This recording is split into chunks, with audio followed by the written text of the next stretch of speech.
Anyways, I'm here to talk about two major things. As everybody knows, the late great Charlie Kirk died at 31 years old. He was assassinated. And as far as the information we have so far, there were, I think, two or three suspects taken in, but they were later released because they weren't found to be the killer.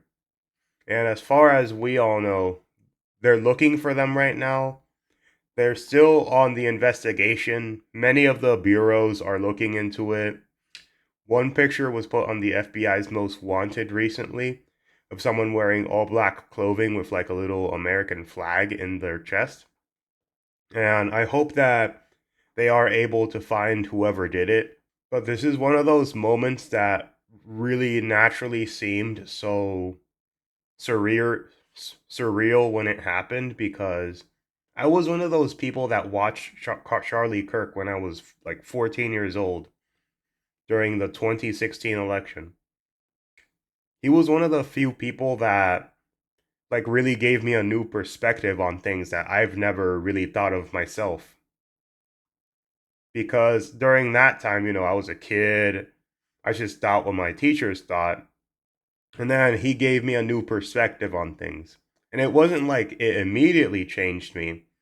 It was more like it changed me incrementally because I watched his stuff out of curiosity more than I did for agreement. And eventually, a lot of the views he had, like, I still believe in myself.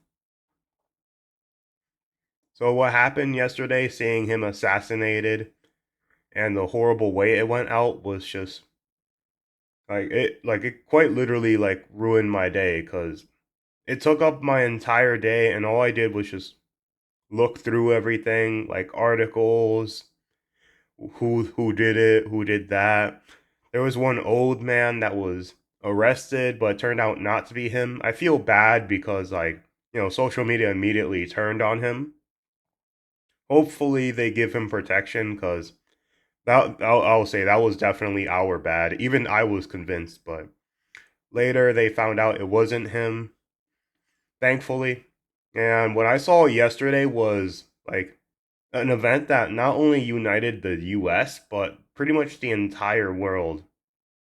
Like the president of Argentina, the president of El Salvador, JD Vance, Donald Trump, everyone was talking about it. Every news station was talking about it. And I saw what happened with CNN and MSNBC, where they had two hosts that were so disrespectful to him, especially minutes after his death.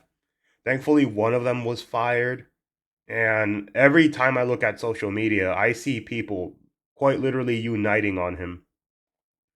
And the best opinion I could see from a lot of people was even if you don't agree with him, you agree that he shouldn't have died. And these are the people that I can respect and admire because even though we don't believe the same thing, they believe he shouldn't have been shot.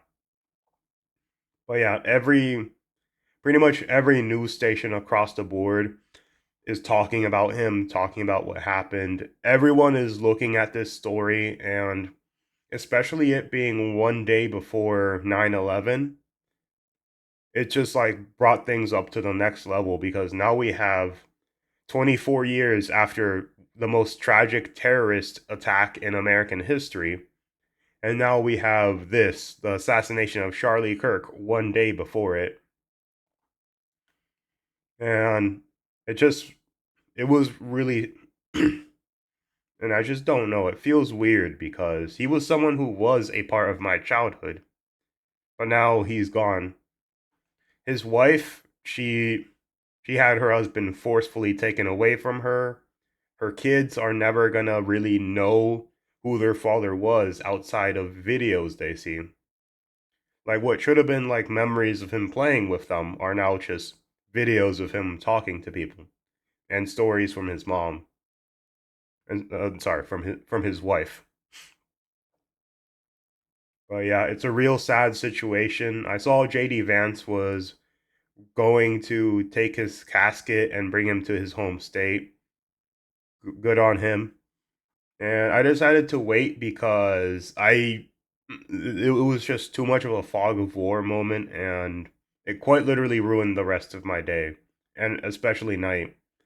I kept scrolling, looking, seeing what happened, and we hope that killer gets caught because he was a piece of shit and he killed someone who basically always fought on the premise of open conversation, talking to people openly, respecting debate, you know, that method of talking, which was long gone in a lot of American universities. He went to the most hostile territories that hated his views, his beliefs. Everything he stood up for, they hated with a burning passion.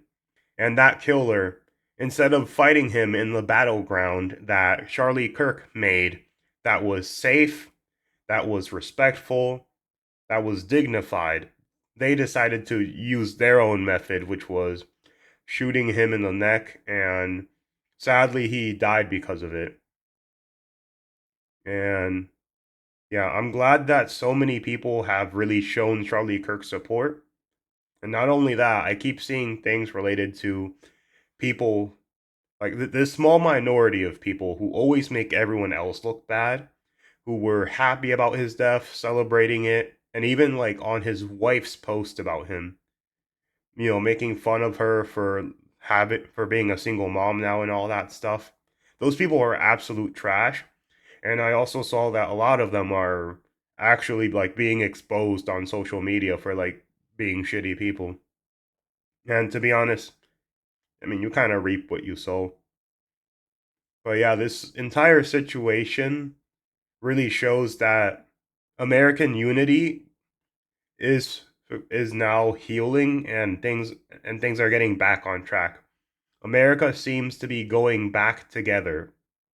And Charlie Kirk is basically the glue that's bringing us all together once again and telling us, hey, we might disagree with everything. We might not like each other's values, but we are Americans and we deserve to have the right to speak with each other, talk with each other, debate each other openly because opinions that with freedom of speech should always be protected no matter who they come from, as long as they're not, using any of my violent methods to do it. And Charlie Kirk, I respect him, I honor him, and I really, really hope that they find the perpetrator. I respect you, the late great Charlie Kirk.